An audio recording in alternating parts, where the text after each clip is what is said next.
빌립보서 1장 19절에서 26절입니다. 빌립보서 1장 19절에서 26절 말씀입니다. 우리 함께 있습니다. 이것이 너희의 간구와 예수 그리스도의 성령의 도우심으로 나를 구원에 이르게 할 줄 아는 고로 나의 간절한 기대와 소망을 따라 아무 일에든지 부끄러워하지 아니하고 지금도 전과 같이 온전히 담대하여 살든지 죽든지 내 몸에서 그리스도가 존귀하게 되게 하려 하나니 이는 내게 사는 것이 그리스도니 죽는 것도 유익함이라. 그러나 만일 육신으로 사는 이것이 내 일의 열매일진데 무엇을 택해야 할는지 나는 알지 못하노라. 내가 그 둘 사이에 끼었으니 차라리 세상을 떠나서 그리스도와 함께 있는 것이 훨씬 더 좋은 일이라 그렇게 하고 싶으나 내가 육신으로 있는 것이 너희를 위하여 더 유익하리라. 내가 살 것과 너희 믿음의 진보와 기쁨을 위하여 너희 무리와 함께 거할 이것을 확실히 아노니 내가 다시 너희와 함께 있으므로 그리스도 예수 안에서 너희 자랑이 나로 말미암아 풍성하게 하려 함이라. 아멘. 오늘 예배를 위해서 여러분 들으신 금을 위해서 함께 기도합니다. 하나님 아버지 감사합니다. 지난 한 주간도 저희들의 삶을 지켜주시고 우리를 보호하시고 인도해 주셔서 감사합니다. 주님의 말씀을 따라서 성령님의 인도하심을 따라서 우리가 한 주간 살아갈 수 있었습니다. 되돌아보면 우리가 잊고 있었지만 하나님께서 우리에게 베푸신 은혜가 너무나 크고 풍성한 줄 믿습니다. 오늘 예배 시간에 주님이 주신 그 은혜를 찬양하고 그 주님께 경배하기를 원합니다. 우리의 찬양과 경배를 주님 받아 주시옵소서. 성령 하나님 특별히 이 시간 우리 가운데 임재하여 주시옵소서. 성령님 없이 우리가 예배할 수 없사오니 우리의 마음 가운데 예배할 수 있는 마음을 주시고 무엇보다도 하나님을 사모하고 주의 말씀을 사모하는 심령이 되도록 성령님 우리 가운데 일하여 주시옵소서. 주님 이 시간 우리가 주님 앞에 오면서 또 주님이 주신 귀한 물질 주님의 것임을 고백하며 물질의 경배를 올려드립니다. 드려진 이 물질이 영혼을 살리고 복음을 전하는 귀한 일에 사용되게 하여 주시옵소서. 또한 그 일을 위해서 아낌없이 자신의 것을 주님 앞에 드리는 헌신의 손길들을 하나님이 축복하여 주시옵소서. 감사합니다. 예수님의 이름으로 기도합니다. 아멘. 독일의 아우슈비츠 비르케나우 수용소는 인류 역사상 가장 악명 높은 수용소로 알려져 있습니다. 이 홀로코스트 대학살로 600만 명이 넘는 유대인들이 학살을 당했는데 그중 100에서 110만 명이 이 수용소에서 죽은 것으로 알려져 있습니다. 그런데 이 악명 높은 수용소에서 살아남은 생존자들이 있습니다. 아우슈비츠에서 생존한 사람들, 그 사람들을 조사했는데 그들에게서 나타나는 공통적인 특징이 있었다고 합니다. 한 부류는 가족의 편지나 사진을 가지고 있는 사람들이었고 또 다른 부류는 극한 복수심에 불타는 사람들이었다고 합니다. 이 가족의 편지나 사진을 가진 사람들이나 복수심에 불타는 사람들이 그곳에서 생존할 수 있었던 것은 그들이 살아남아야 할 이유가 분명히 있었기 때문입니다. 가족을 만나기 위해서 복수하기 위해서라는 살아남아야 될 분명한 이유가 있었던 자들이 생존했다는 것입니다. 저도 며칠 전 유사한 일을 들었습니다. 후배 목사 중에 모친이 병원에서 임종을 앞두고 있는 분이 있습니다. 사실 의사들이 말한 시한부 날짜는 이미 많이 지났습니다. 돌아가실 것이라고 정한 기간이 1년이 넘게 지났습니다. 그러면 그동안 그분의 건강 상태는 좋아졌는가? 그렇지는 않습니다. 온몸이 암으로 가득합니다. 그런 고통 속에서도 계속 생존해 계십니다. 며칠 전에는 이 서울대학교 의사 5분이 모여서 이 어머니에게 사망 선고를 내렸습니다. 더 이상 사실 수 없다는 것입니다. 그래서 모든 가족들에게 작별 인사를 하게 했습니다.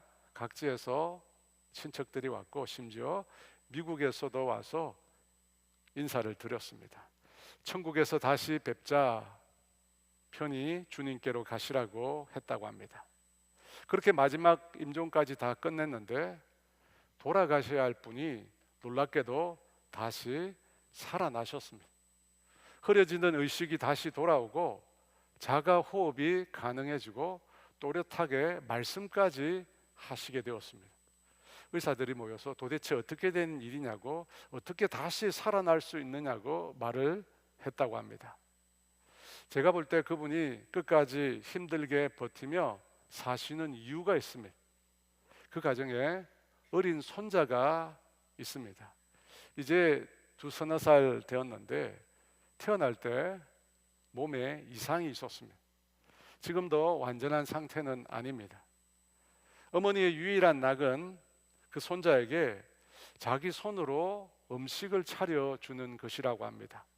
하루 24시간 중 23시간을 주무시는데 단 1시간 손자가 어린이집을 다녀오면 그 손자에게 식사를 차려주는 것을 자신의 사명으로 알고 계신다고 합니다.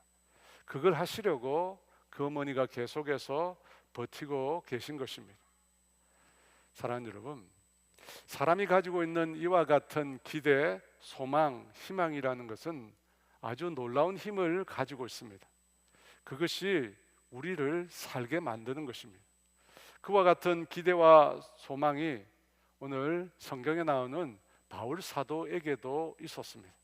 이 땅에서 그로 하여금 살게 만들었던 힘, 바울 사도의 기대와 소망, 그것은 과연 어떤 것이었을까요? 현재 바울은 감옥에 갇혀 있는 상태입니다. 지금도 그렇지만 누군가 감옥에 갇혀 있다면 죄의 유무를 떠나 그에게 어떤 죄나 잘못이 있다고 사람들은 쉽게 단정을 합니다. 바울 역시도 감옥에 갇혀 있었기에 그를 시기했던 일단의 사람들은 사도 바울이 복음을 전하는 방식에 문제가 많았다고 비판을 했습니다.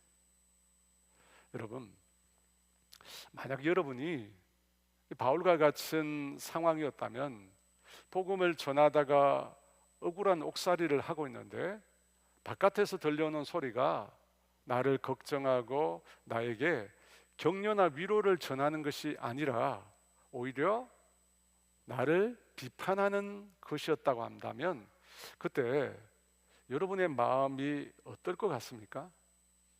그것도 믿지 않는 사람들이 아니라 함께 신앙생활을 했던 사람들이 나에게 잘못이 있어서, 너에게 잘못이 있어서 그런 어려움에 처했다라고 말을 했다면 여러분, 그 말을 듣는 우리의 마음이 어떨 것 같습니까? 솔직히 그런 상황을 상상하기도 싫습니다. 그런 상황을 우리가 생각조차 하고 싶지 않습니다. 아마 저와 여러분 대부분은 아마 머리끝까지 화가 날 것입니다. 또 다른 한편으로는 내가 지금까지 과연 무엇을 위해 살았나, 내 인생이 무엇을 위해 살았나라고 하는 좌괴감도 많이 들 것입니다. 그만큼 같은 신앙을 가진 사람들로부터 그릇된 판단이나 비난은 우리를 너무나 아프게 만듭니다. 그런데 놀랍게도 사도 바울은 전혀 다른 반응을 보입니다. 빌립보서 1장 18절 말씀입니다. 함께 있습니다. 그러면 무엇이냐? 그 칠례로 하나 참으로 하나 무슨 방도로 하든지 전파되는 것은 그리스도니 이로써 나는 기뻐하고 또한 기뻐하리라. 이 기뻐한다는 말이 2번 나옵니다. 이 2번 나오는데 앞에 나오는 기뻐하고와 뒤에 기뻐하리라는 말은 동사의 시제가 다릅니다. 앞에 기뻐하고는 현재이고 뒤에 기뻐하리라는 말은 미래입니다. 그러니까 기뻐하는 내용이 조금 다른 것입니다. 바울은 지금 현재 기뻐합니다. 자신에게 괴로움을 주려고, 바울에게 괴로움을 주려고 바울에 대한 시기와 질투로 바울을 비판하는 사람이 있음에도, 그럼에도 불구하고 그들을 통해서 복음이 전해지기 때문에, 그들을 통해서 예수 그리스도가 전파되고 있기 때문에 바울은 기뻐한다고 말을 합니다. 또 바울은 기뻐하리라고 말을 합니다. 이 말은 미래에 일어날 일을 두고 기뻐한다는 뜻입니다. 그러면 그 미래의 일이 무엇일까요? 이 19절에 그 내용이 나옵니다. 같이 있습니다. 이것이 너희의 간구와 예수 그리스도의 성령의 도우심으로 나를 구원에 이르게 할 줄 아는 거로, 구원에 이르게 할 줄 아는 거로. 여기서 구원은 우리가 흔히 말하는 죄와 사망으로부터 해방되는 구원을 뜻하는 것이 아닙니다. 여기서의 구원은 구출, 좀 더 구체적으로 이야기하면 석방이라고 할 수 있습니다. 곧 감옥에서부터 나온다는 의미입니다.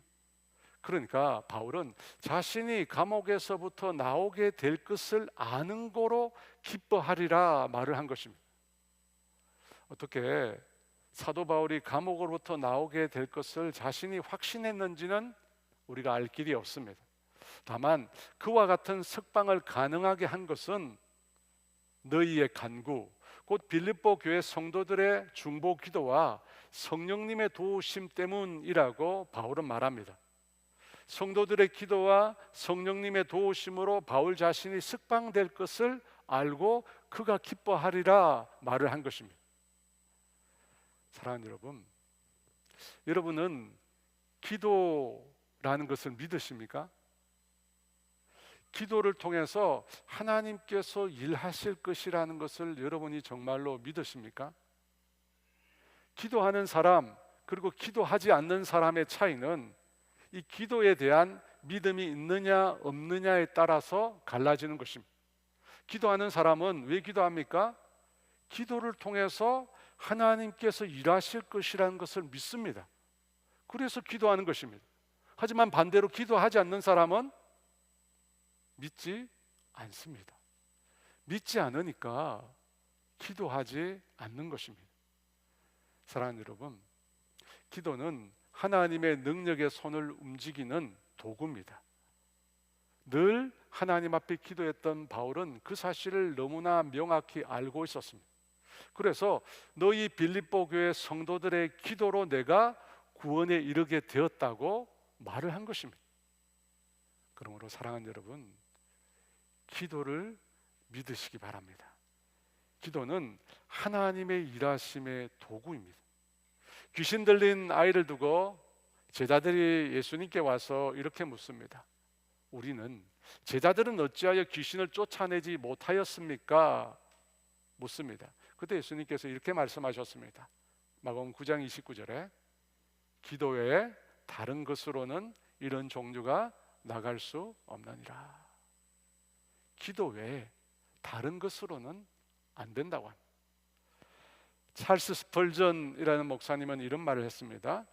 10년 염려하는 것보다 10분 기도하는 것이 낫다. 여러분, 우리의 신앙생활은 기도에 달려 있습니다.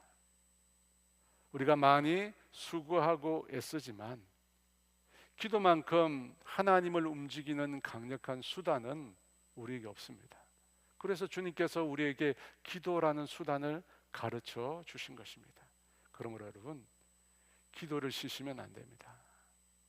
적어도 1시간 이상은 꼭 기도하세요. 하나님은 여러분의 기도를 통해서 일하기를 원하십니다. 하나님은 여러분의 기도에 응답하시기를 원하십니다. 사도 바울은 이 자신의 석방이 고린도 교회, 빌립보 교회 성도들의 기도와 성령님의 도우심이라고 말합니다. 왜 성령님의 도우심일까요? 바울의 법정에서의 복음을 변명함과 확정함에 있어서 성령님께서 친히 일하시기 때문입니다. 예수님께서는 제자들에게 이런 상황이 일어날 줄 알고 이런 예언을 하셨습니다. 마가복음 13장 9절 말씀입니다. 있습니다. 너희는 스스로 조심하라. 사람들이 너희를 공회에 넘겨주겠고 너희를 회당에서 매질하겠으며 나로 말미암아 너희가 권력자들과 임금들 앞에 서리니 이는 그들에게 증거가 되려 함이라. 11절 사람들이 너희를 끌어다가 넘겨줄 때 무슨 말을 할까 미리 염려하지 말고 무엇이든지 그때에 너희에게 주시는 그 말을 하라. 말하는 이는 너희가 아니요 성령이시니라. 성령님께서 말씀을 하신다는 겁니다. 복음을 변증하는 말씀을 성령님께서 주신다는 것입니다. 그래서 바울이 석방될 수 있었습니다. 성도들의 기도와 성령님의 도우심 때문이었습니다. 그 말을 하고 난 다음에 드디어 바울이 자신이 품고 있는 간절한 기대와 소망에 대해서 말하기 시작합니다. 20절 말씀 함께 있습니다.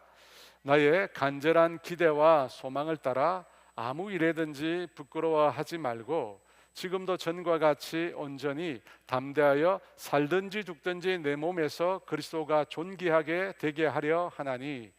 나의 간절한 기대와 소망이라고 합니다. 이 기대와 소망이라는 말과 딱 들어맞는 한자 성어가 있는데 그것이 오늘의 제목이 된 학수고대라는 말입니다. 여러분, 예전에는 소식을 전하는 방법이 인편, 곧 사람을 통해서 전하는 방법밖에 없었습니다.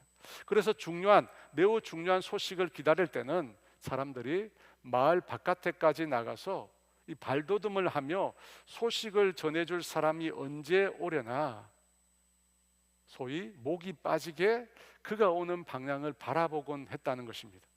그래서 목을 빼서 멀리까지 바라보는 이 모습이 마치 학의 긴 목과 같다 해서 학수고대라는 말이 생겼습니다. 그렇다면 사도 바울이 학의 목처럼 길게 빼서 정말 간절히 기다리고 소망했던 것이 무엇일까요? 성경이 이렇게 말합니다. 아무 일에든지 부끄러워하지 아니하고 지금도 전과 같이 온전히 담대하여 살든지 죽든지 내 몸에서 그리스도가 존귀 되게 하려 하나니. 먼저 아무 일에든지 부끄러워하지 아니하고라고 합니다. 무엇을 부끄러워하지 않는다는 것입니까? 뒤에 나오는 그리스도입니다. 예수 그리스도를 어떤 일에든지 어떤 형편이나 어떤 상황에 처하든지 부끄러워하지 않는다는 것입니다. 그리스도를 부끄러워하지 않고 그분의 복음을 부끄러워하지 않는 것입니다. 사랑하는 여러분, 여러분은 자신이 그리스도인인 것이 부끄러우십니까? 제가 아는 한 후배 목사가 요즘에 전도를 하다가 사람들로부터 훈계를 많이 듣는다고 합니다. 전도를 하는데 사람들에게서 훈계를 듣는데요, 목회나 똑바로 하라고. 전도하다가 여러분, 이것이 지금 한국 교회가 처해 있는 상황을 보여주는 단면입니다. 자랑스러운 교회나 목회자가 되지 못한 것이 너무나 안타까운 실정입니다. 그럼에도 여러분, 우리가 그리스도인이라는 것을 절대 부끄러워해서는 안 됩니다.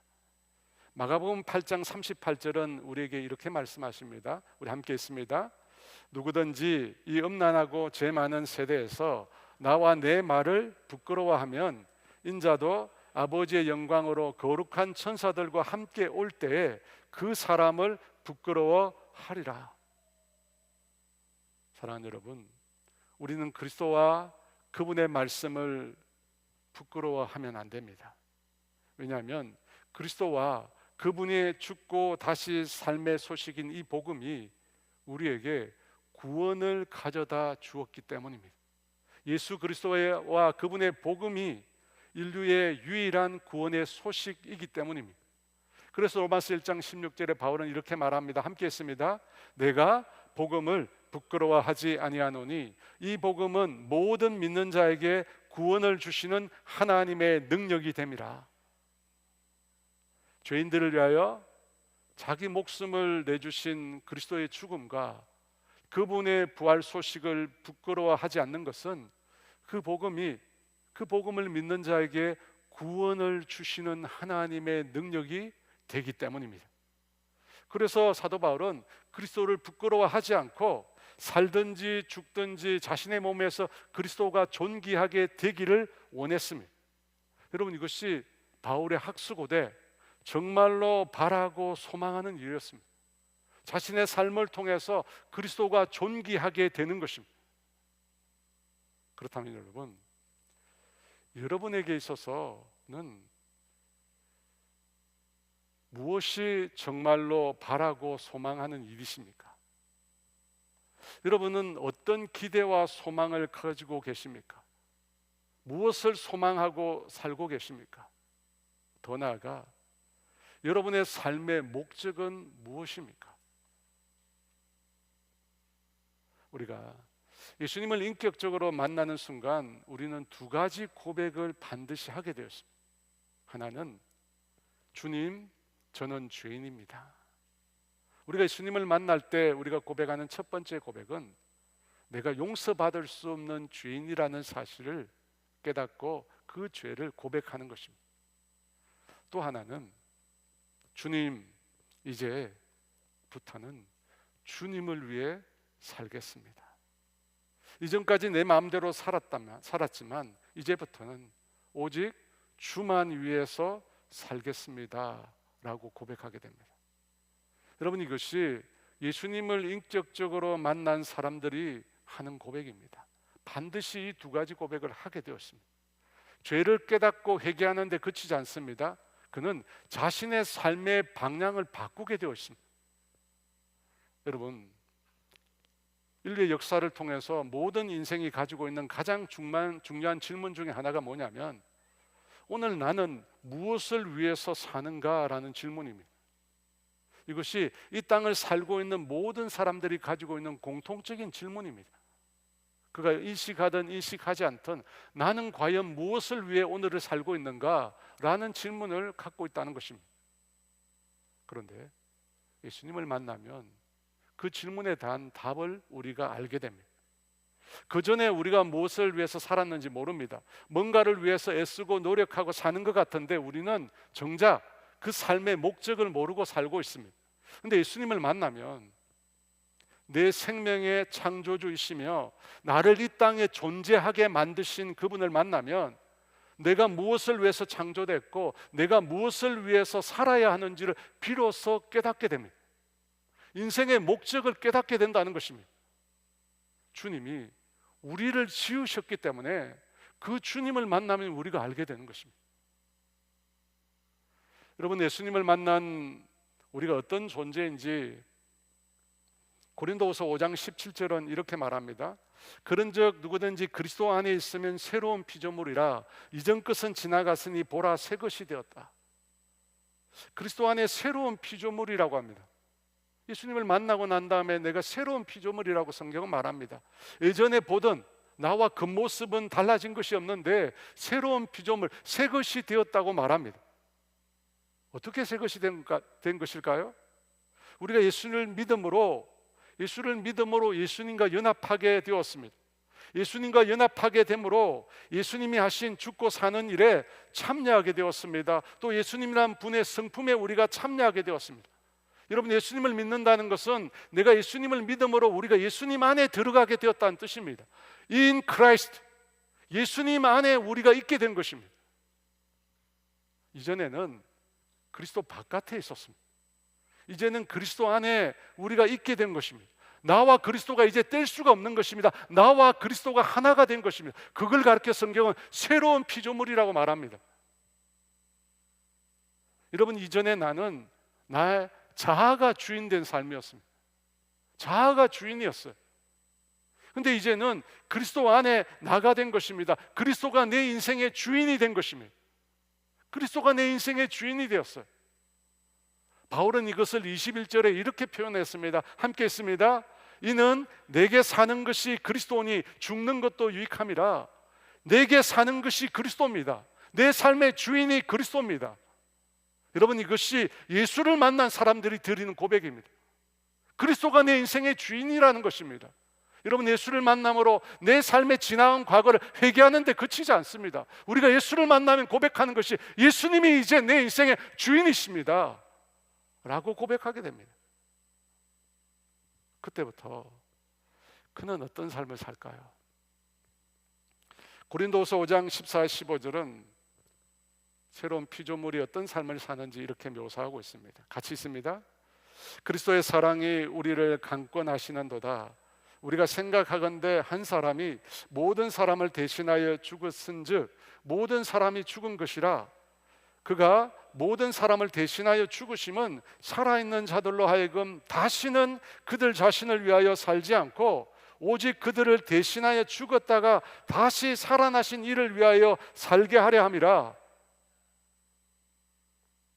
그리스도를 만난 사람들, 나를 대신하여 죽으시고 나를 위하여 다시 사신 그 예수님을 만난 사람들은 이제 더 이상 자신을 위하여 살지 않고 그리스도를 위하여 살게 됩니다. 여러분, 왜 바울이 자신을 음해하고 자신에게 괴로움을 더해 주려고 했던 그 사람들을 용납했을까요? 무슨 방도로 전파되는 것은 그리스도이기 때문입니다. 바울 자신의 삶의 목적인 그리스도가 전파되기 때문입니다.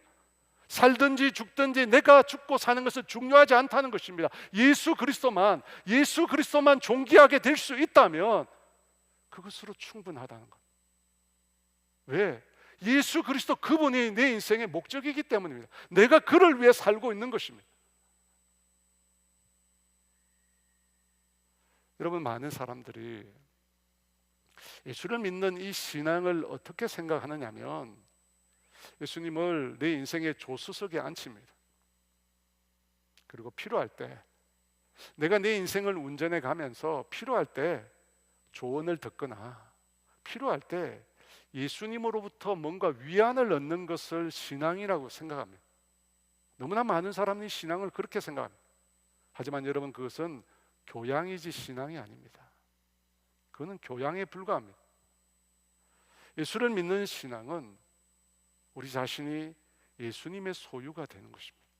사나 죽으나 우리를 구원하신 그리스도를 위하는 것입니다. 그리스도를 존귀하게 하는 것입니다. 여러분, 그것이 진짜 신앙입니다.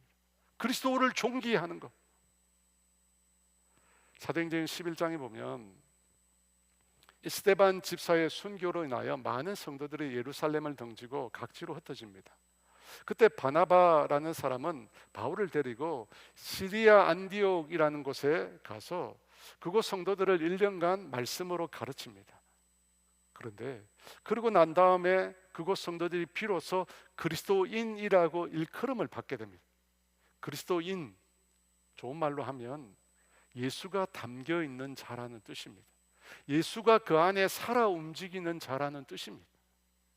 그 이름은 믿지 않는 자들이 지은 것입니다. 믿지 않는 자들이 제자들을 보면서 그리스도를 본 것입니다.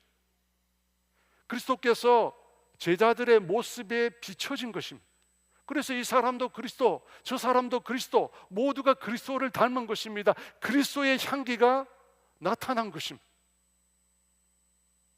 사랑하는 여러분,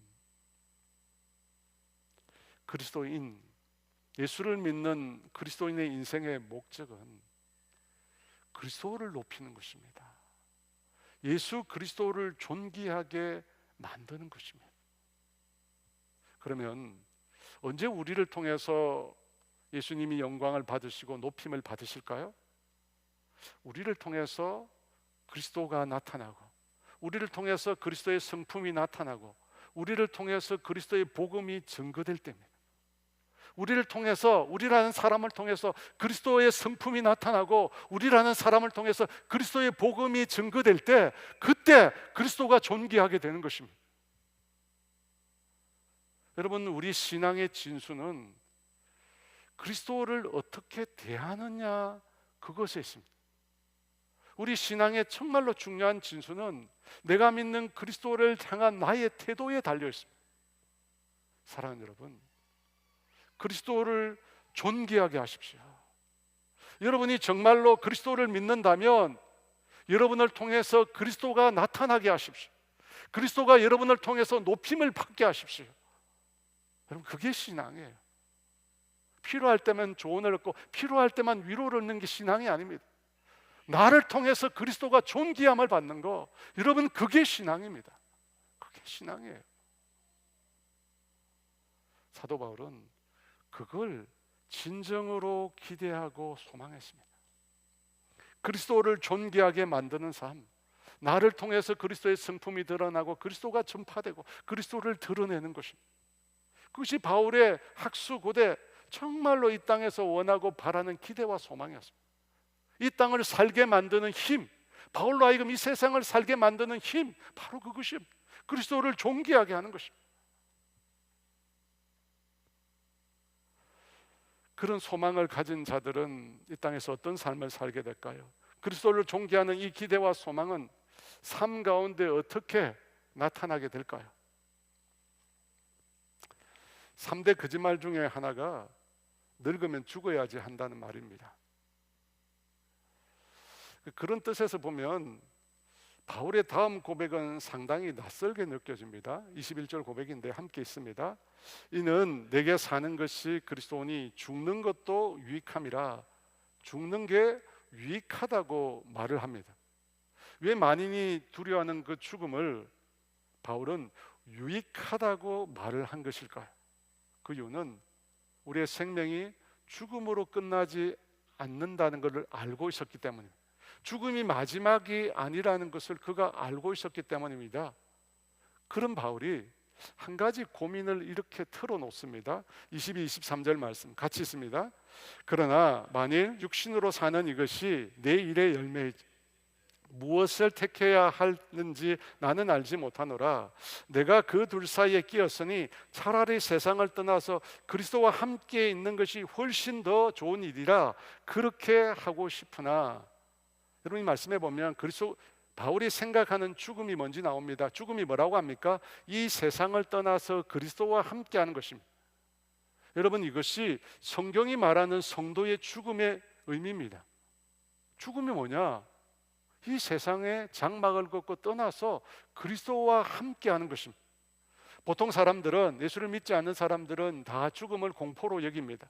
왜냐하면 죽음 뒤에 무엇이 기다리고 있는지 알지 못하기 때문입니다. 그러나 예수를 믿는 우리에게 죽음은 더 이상 공포도 두려움도 저주도 아닙니다.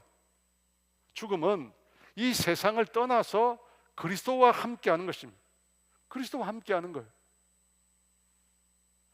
그런데 사실 바울은 평생 동안 그리스도와 함께했습니다. 다메섹 도상에서 예수님을 만난 이후로 그가 순교의 제물로 바쳐질 때까지 예수님은 바울을 떠나신 적이 없습니다. 하지만 이 땅에서 주님과 함께하는 것은 마치 먼지 낀 유리벽 사이를 마주하는 것과 같습니다. 불완전합니다. 충분하지 않습니다. 하지만 죽음 위에 맛보는 그리스도와 함께하는 것은 얼굴과 얼굴을 맞다 보는 경지입니다. 바울은 그걸 원했습니다. 더 풍성하게, 더 깊이, 영원토록 예수님과 함께하기를 원했습니다. 그래서 죽음이 나에게 유익이 된다고, 나에게 더 좋은 것이라고 고백한 것입니다.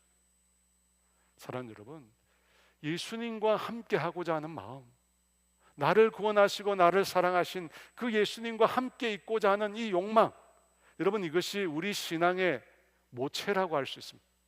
왜냐하면 여러분, 우리는 죽어서 어떻게 됩니까? 예수님과 함께 할 것이기 때문에. 여러분, 천국은 어떤 곳입니까? 예수님과 영원히 함께 할 곳입니다. 천국은 그런 곳입니다. 여러분, 다른 생각 성경에 많이 나오지만 가장 기본적인 천국은 뭐냐? 예수님과 함께 하는 곳입니다. 근데 여러분, 만약 이 땅에서 예수님과 함께 하는 것을 사모하지 않는다면 그 사람이 천국에 갔을 때 그 천국이 과연 그에게 환희와 기쁨의 장소가 될까요? 예수님과 함께하는 걸 기뻐하지 않는데 예수님과 영원토록 함께 있어야 될 천국이 그에게 무슨 의미가 있겠습니까? 여러분, 곰곰이 생각해 보십시오.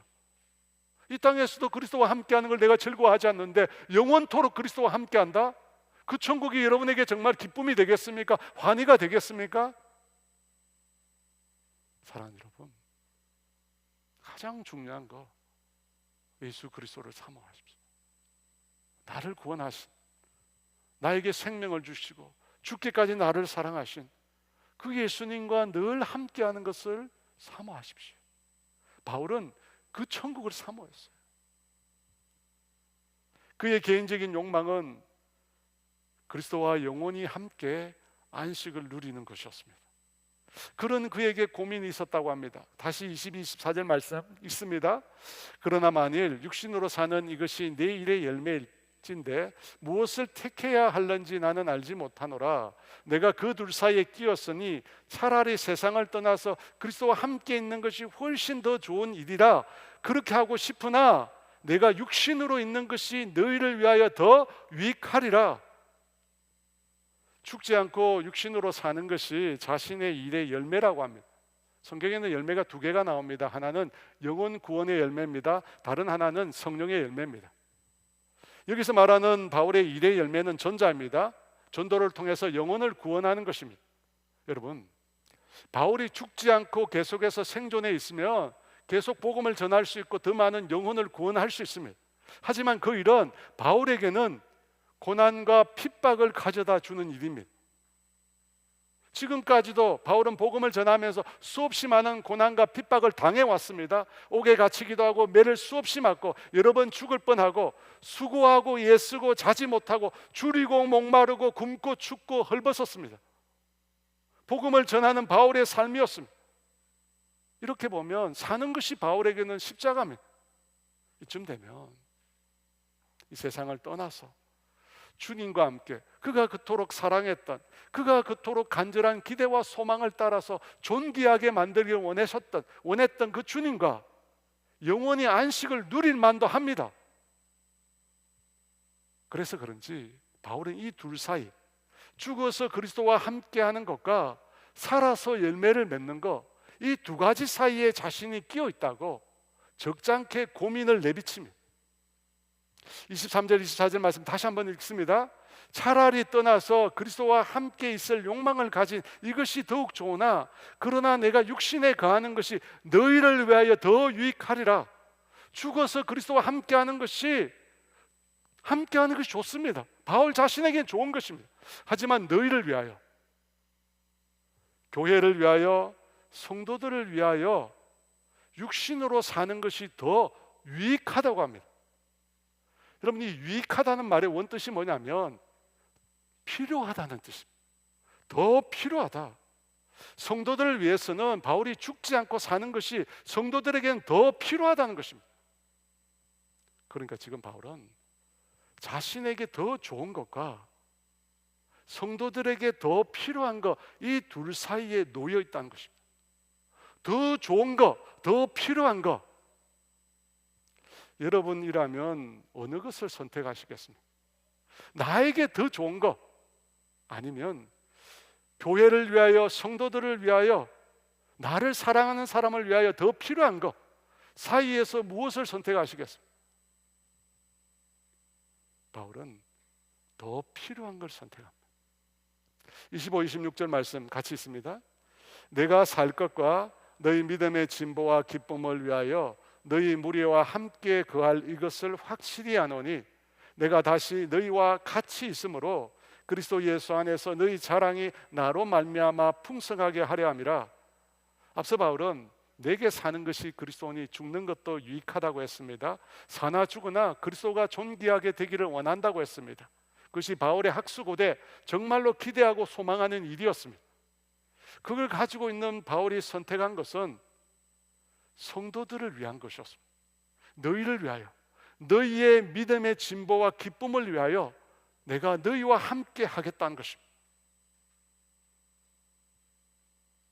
내게 더 좋은 것과 사람들에게 필요한 이 두 가지 것 중에서 사람들에게 필요한 것을 선택한다는 거, 여러분 곰곰이 생각해 보십시오. 내게 좋은 게 아니에요. 사람들에게 필요한 겁니다. 사람들에게 필요한 거 이거 선택하는 거 여러분 쉽지 않습니다. 우리는 여러분 나에게 더 좋은 거 선택합니다. 우리 대부분은 나에게 내가 원하는 거 선택합니다. 죽어도 내가 원하는 거 선택해요. 하지만 그리스도를 존귀하게 하는 삶은 내게 더 좋은 것보다 나를 필요로 하는 것을 선택하는 것입니다. 예수님께서 보여주신 복음은 철저히 그와 같은 이타주의였습니다. 마가복음 10장 45절은 이렇게 말합니다. 같이 있습니다. 인자에 온 것은 섬김을 받으려 함이 아니라 도리어 섬기려 하고 자기 목숨을 많은 사람의 대속물로 주려 함이니라. 여러분, 성숙한 신앙이 뭡니까? 나를 위해 사는 게 아닙니다. 내가 무엇을 더 얻을까? 내가 무엇을 더 얻을까 보다 하나님이 나를 누구에게 필요하게 하셨는가? 하나님이 나를 누구에게 필요하게 하셨는가를 묻는 삶입니다. 내가 뭘 더 얻을 거가 아니라 하나님이 나를 누구에게 필요하게 하셨는가? 누구에게 내가 필요할까요? 예수님의 길은 늘 자기 유익보다 다른 영혼의 유익을 위해 선택하라고 합니다. 사랑하는 여러분, 이 세대는 나라는 단어를 아주 많이 사용합니다. 나라는 단어. 그만큼 이 세대는 자기 중심의 세대라는 것입니다. 그런데 왜 우리는 그토록 자기만을 위해서 사는데 왜 그토록 우리는 공허할까요? 나 자신을 위해서 사는데 왜 우리는 그토록 공허할까요? 그 이유는 우리가 하나님을 위해서 또 다른 영혼을 위해서 우리가 창조되었기 때문에. 권사님들과 함께 마더와이즈 동행편을 공부하기 시작했는데요, 이 동행편은 전도서 말씀을 기반으로 하고 있습니다. 전도서는 이 세상의 모든 것을 다 누려본 사람의 고백입니다. 그가 이렇게 고백합니다. 해 아래서 수고하는 모든 수고가 사람에게 무엇이 유익한가? 헛되고 헛되며 헛되고 헛되니 모든 것이 헛되도다. 전도서 2장 1절은 이렇게 고백합니다. 함께 했습니다. 나는 내 마음에 이르기를 자 내가 너를 즐겁게 하리니 너는 낙을 누리라 하였으나 보라 이것도 헛되도다. 이 세상의 지혜, 행복, 부와 명예와 영광, 이 땅의 모든 것을 다 누려본 사람이 고백한 내용입니다. 해 아래 사는 모든 것이 헛되다고 합니다. 왜 헛됩니까? 바람처럼 다 사라져 버리기 때문입니다. 영원히 존재하지 않기 때문입니다. 하지만 영원한 것들이 있습니다. 믿음, 소망, 사랑은 영원히 있다고 합니다.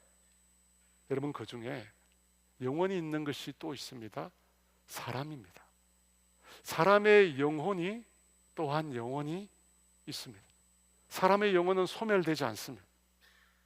그래서 바울은 그 영혼을 위해서라면 자신의 것을 제한하는 것을 조금도 꺼려하지 않는다고 합니다.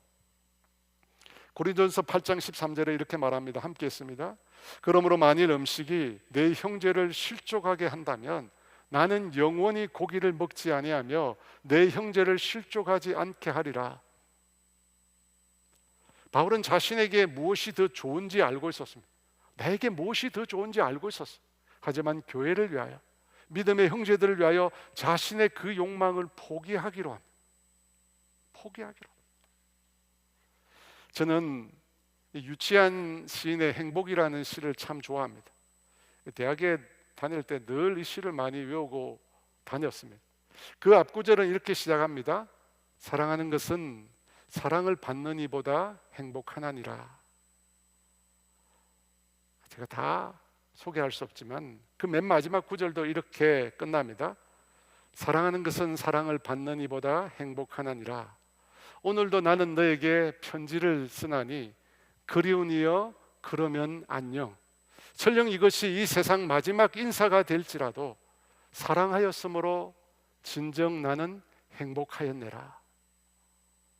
한 영혼을 사랑하는 거, 여러분, 그곳에 행복의 길이 있습니다. 바울이 진정으로 꿈꾸는, 그가 기대하고 소망했던 것은 그리스도를 존귀하게 하는 것입니다. 여러분, 그것은 영혼을 향한 헌신과 수고로 나타납니다. 여러분, 그것이 바로 예수님이 걸어가신 길입니다. 사랑하는 여러분, 학수고대는 간절한 기대와 소망입니다. 여러분, 그 간절한 기대와 소망, 그것이 여러분 우리를 이 땅에 살게 만드는 힘입니다. 인생의 목적이 우리를 살게 만드는 힘이에요. 예수를 믿는 우리는 무엇을 위해 살아야 합니까? 내 몸에서 그리스도를 존귀하게 해야 합니다. 그리스도를 존귀하게 해야 합니다. 그리스도와 그 복음을 부끄러워하지 말고 이 복음이 하나님의 구원의 소식임을 확신하고 이 복음을 나타내고 전하는 삶을 우리는 살아야 합니다. 그 삶은 또한 내가 원하는 것, 그것 이상으로 주님의 몸된 교회가 필요로 하는 것, 영혼을 위한 수고와 헌신과 땀과 눈물입니다. 그것을 위해서 우리 자신을 드리는 삶을 사는 것입니다. 여러분, 그 삶을 우리 주님이 너무나 귀하게 보십니다. 영혼을 위하여 우리가 수고하고 땀 흘리고 기도하고 눈물 뿌리는 그 삶을 우리 주님이 너무너무 귀하게 여기십니다. 그와 같은 주님이 주신 인생의 목적을 위해서 살아가시는 저와 여러분 모두가 되시기를 주의 이름으로 축원합니다. 이 찬양 함께 드리며 주님 앞에 나아가려고 하는데요, 우리 다 일어나서 이 찬양 함께 고백하겠습니다. 하늘보다 높으신 주 사랑, 바다보다 넓으신 주 사랑, 나를 향한 크고 높으신 사랑, 헛되고 헛된 그 모든 것 내게서 멀리 거두셨네. 나의 수치 찬양되었네. 영원히 감사드리니 주님의 은혜, 날 찾아주신 그 사랑, 오 주님 내 전부. 사랑해요 경배해요 나 주 위에 살리, 영원토록 신실하신 주 사랑을 영원히 감사드리니, 영원히 감사드리니 주님의 은혜, 날 찾아주신 그 사랑, 오 주님 내 전부. 사랑해요 경배해요 나 주 위에 살리, 영원토록 신실하신 그 사랑을 전하. 하나님께서 세상을 사랑하사 독생자를 주셨으니 믿는 자는 영생을 얻으리. 하나님께서 세상을 사랑하사 독생자를 주셨으니 믿는 자는 영생을 얻으리. 하나님께서 세상을 사랑하사 독생자를 주셨으니 믿는 자는 영생을 얻으리. 하나님께서 세상을 사랑하사 독생자를 주셨으니 믿는 자는 영생을 얻으리. 난 믿네, 난 믿네, 난 믿네, 다시 사신 독생자. 난 믿네, 난 믿네, 난 믿네, 난 믿네, 난 믿네.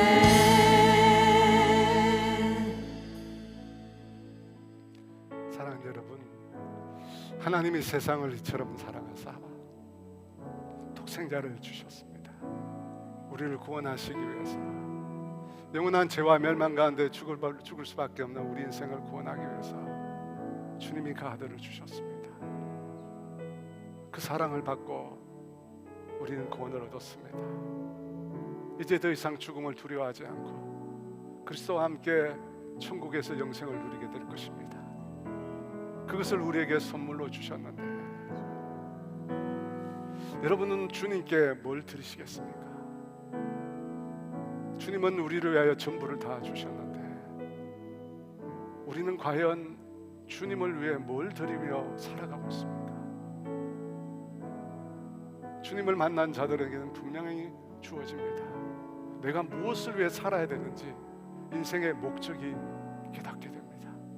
목적은 나를 구원하시고 나를 위해서 죽으시고 나에게 당신의 생명을 주신 그리스도를 위하여 사는 것입니다. 그리스도를 내 삶을 통해서 존귀하게 만드는 것입니다. 내 삶을 통해서 그리스도를 나타내고 내 삶을 통해서 그리스도의 이 생명의 복음이 전파되게 하는 것입니다. 그 사람은 자기를 위한 선택을 하지 않습니다. 주님이 나를 누구에게 필요로 하게 하셨는가? 나를 필요로 하는 그 사람, 내가 원한 걸 내려놓고 나를 필요로 하는 그 사람을 위하여 자신을 헌신하고 자신을 드리고 그를 위하여 눈물 뿌리고 그를 위하여 수고를 마다하지 않는 삶입니다. 우리는 그 삶을 살아야 합니다. 여러분, 우리가 그런 삶을 살지 못했다면 이 시간 회개하고 주님이 내 인생의 주인이십니다. 내가 다시 주님이 원하시는 그 삶으로 내려갈 수 있도록 도와달라고 우리 주의 같이 기도합니다. 하늘보다 높으신 주 사랑, 바다보다 넓으신 주 사랑, 나